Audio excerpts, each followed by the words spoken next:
હા, આપણે આજના કેમ્પના દાતા આપણે મરહુમ સાલેમ અહમદભાઈના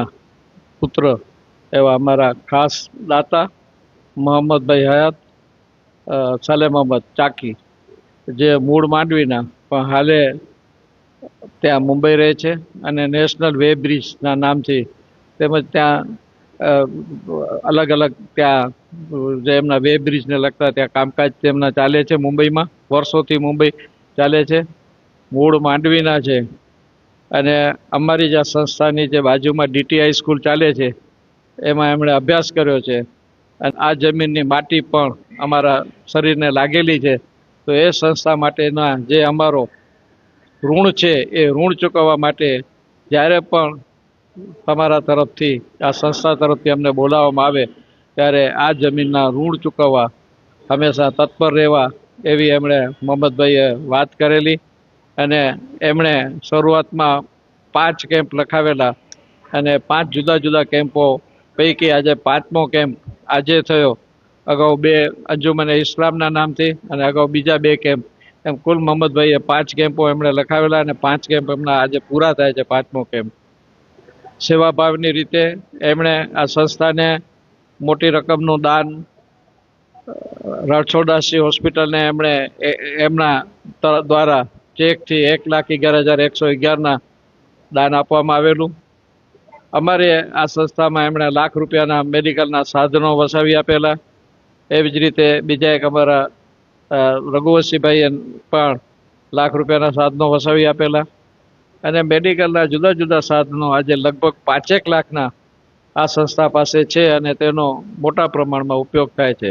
પણ અમે જ્યારે કેમ્પો શરૂઆત કર્યા ત્યારે અમને પોતાને ખાતરી નથી કે આટલી સફળતા કેમ્પમાં મળશે કે પાછળ દાતા મળશે કે નહીં મળે. ત્યારે મોહમ્મદભાઈએ કહેલું કે હરીશભાઈ, દાતા મળે કે ન મળે, તમે કેમ્પ ચાલુ રાખજો, ક્યારે કેમ્પ બંધ નહીં કરતા. આ કેમ્પ જોઈ અને મને ખૂબ આનંદ થયો છે. અમે કાલ 17 અને 18 તારીખે સફળતાપૂર્વક આયોજન કરી શક્યા અને 159 લોકો મહિલાઓના ટેસ્ટ થયા અને તેમાં 49 ટેસ્ટ જે છે એ આપણે મેમોગ્રાફીના થયા. બાકીના જુદા જુદા ટેસ્ટ, જે ટેસ્ટના લગભગ 5,000 જેટલો ખર્ચ થાય એવા ટેસ્ટ બધા અહીં કરવામાં આવ્યા. અને અમારી સાથે અમારી ટીમમાં 15 એવા સેવાભાવી લોકો છે જે દરેક કેમ્પમાં આવે, સેવા આપે અને કેમ્પ પૂરો થાય એટલે પોતાની રીતે પાછા પોતાના ઘરે ચાલ્યા જાય. અને એ રીતે બધા સિનિયર સિટીઝનો આ સેવામાં જોડાયેલા છે. એમનો પણ હું આભારી છું. અમારી સંસ્થાને ના સહમંત્રી એવા હસમુખભાઈ ઠક્કર, એમને અમારી વિશ્વ કક્ષાની જે રઘુવંશી સમાજની વિશ્વ કક્ષાની જે સંસ્થા છે એ લોહાણા મહાપરિષદ તરફથી એમને 30 તારીખે માનવ સેવાના આંતરરાષ્ટ્રીય એવોર્ડ માનવ સેવા માટેનો એમને આપવામાં આવ્યો અને એ માનવ સેવાના કાર્યોના એમને જે કેમ્પમાં જે અર્પણ કરવામાં આવ્યો મુંબઈમાં, એ કેમ્પમાં જ એમણે ત્યાં જાહેરાત કરી કે આ જે સન્માન છે હું જલારામ બાપાને અર્પણ કરું છું અને જલારામ બાપાના ચરણોમાં આ જે મારો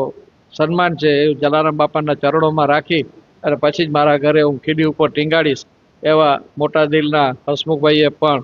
એમણે સેવા બદલ જે એમની કદર થઈ છે એ બદલ હું એમને પણ અભિનંદન આપું છું અને હજુ પણ તેઓ માનવ સેવાના કાર્યો અવિરત છેલ્લા શ્વાસ સુધી કરતા રહે એવી મારા તરફથી શુભેચ્છા પાઠવું છું. હવે જે છે કેન્સર ડિટેક્શન માટેનો કેમ્પ એ દર વર્ષે આ સંસ્થા તરફથી કરવામાં આવશે અને આ સંસ્થા તરફથી આજથી કોઈ પણ વ્યક્તિ એવી હોય કે જેને કેન્સર માટેની તકલીફ જણાય કે મેમોગ્રાફી કરાવવાની તકલીફ જણાય તો અમારી સંસ્થાની ચિઠ્ઠી લઈ અને કોઈ પણ વ્યક્તિ ભુજ જશે તો ભુજમાં ડૉક્ટર લવ કતીરાની હોસ્પિટલમાં ત્યાં એમને ફ્રી ઓફ એમને ટેસ્ટ થશે, એમને રિપોર્ટ મળી જશે અને એનો ચાર્જ બધો જે છે એ રામકૃષ્ણ સેવા ટ્રસ્ટ એ ભોગવશે એવી રામકૃષ્ણ સેવા ટ્રસ્ટના ટ્રસ્ટીઓએ ખાતરી આપી છે. અને વિશેષમાં રામકૃષ્ણ સેવા ટ્રસ્ટના ટ્રસ્ટીઓ એવા અમારા મોહનભાઈ ધારસી, નંદલાલભાઈ અને દેવનભાઈ બંસલ એ લોકો અહીં આવ્યા હતા અને અમારા બેનશ્રીની હાજરી હતી ને અમારા મહિલા અધ્યક્ષ એવા નીમાબેન આચાર્યની હાજરી હતી અને એમાં પણ એમણે ખાતરી આપી છે કે અમારી જે રામકૃષ્ણ સેવા ટ્રસ્ટની હોસ્પિટલ અને જે સ્ટર્લિન હોસ્પિટલ ગાંધીધામ છે એના 15થી 20 સારા બધા હાઈ ક્વોલિટીના ડૉક્ટરોનું જો તમને અહીંયા માંડવીમાં મેડિકલ કેમ્પ કરો તો એ મેડિકલ કેમ્પમાં અમારા બધા ડૉક્ટરોની ટીમે આવી અને પૂરા દિવસનો મેડિકલ કેમ્પ યોજાય તો એમાં પણ અમારા તરફથી સહયોગ આપવામાં આવશે એવી એમણે ખાતરી આપી છે અને એ અનુસંધાને આ કેમ્પ પણ અહીં યોજાશે આવતા જાન્યુઆરીના લાસ્ટ વીકમાં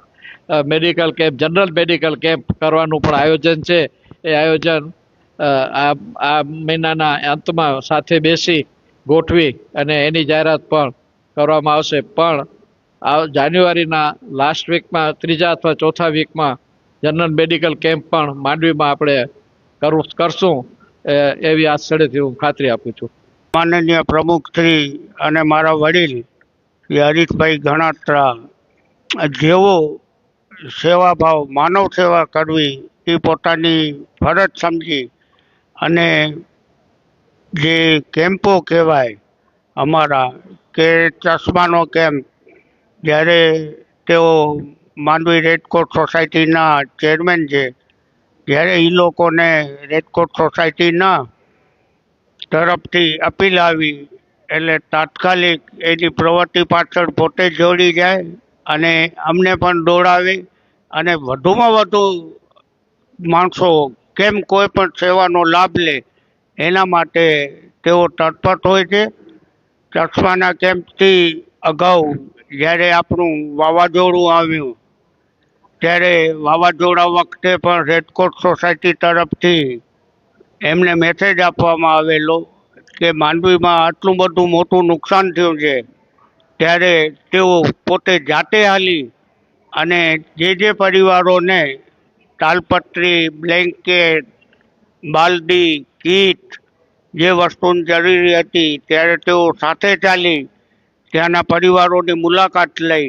ને તેમના માટે પણ લગભગ 40 પરિવારોને લગભગ અંદાજિત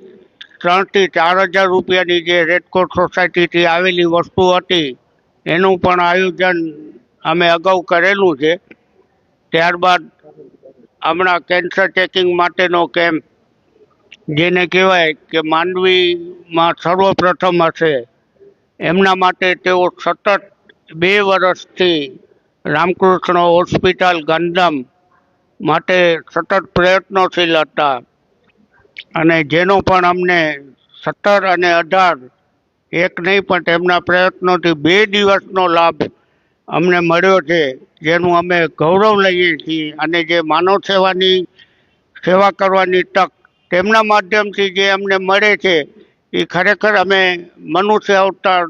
સુધારી રહ્યા છીએ. રણછોડદાસજી બાપુ ચેરિટેબલ ટ્રસ્ટ અને સહયોગી દાતાશ્રીઓના સહકારથી 66મો કેમ્પ આજે આપણે કરવા જઈ રહ્યા છીએ. અમારા પાસે 101 કેમ્પ સુધી સહયોગી દાતાઓનું લિસ્ટ છે અને હું સૌને સહયોગી દાતાઓનો ખૂબ ખૂબ આભારી છું. 2 દિવસ પહેલા 17 અને 18 અમે જે બહેનો માટે ખાસ કેન્સરની નિદાન કેમ્પ યોજ્યું હતું. એ અમને રામકૃષ્ણ ટ્રસ્ટના સહયોગથી વેન આવ્યું હતું, એમાં તમામ સાધનો હતા અને લગભગ અમે 200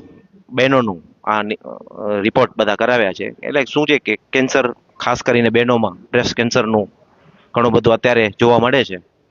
શરૂઆતમાં નિદાન થઈ જાય અને ટ્રીટમેન્ટ મળી જાય એના માટેનું આ અમને કેમ્પનું આયોજન કરેલું હતું, જેમાં સર્વેનો સહકાર અમને ખૂબ જ સરસ રીતે મળેલ.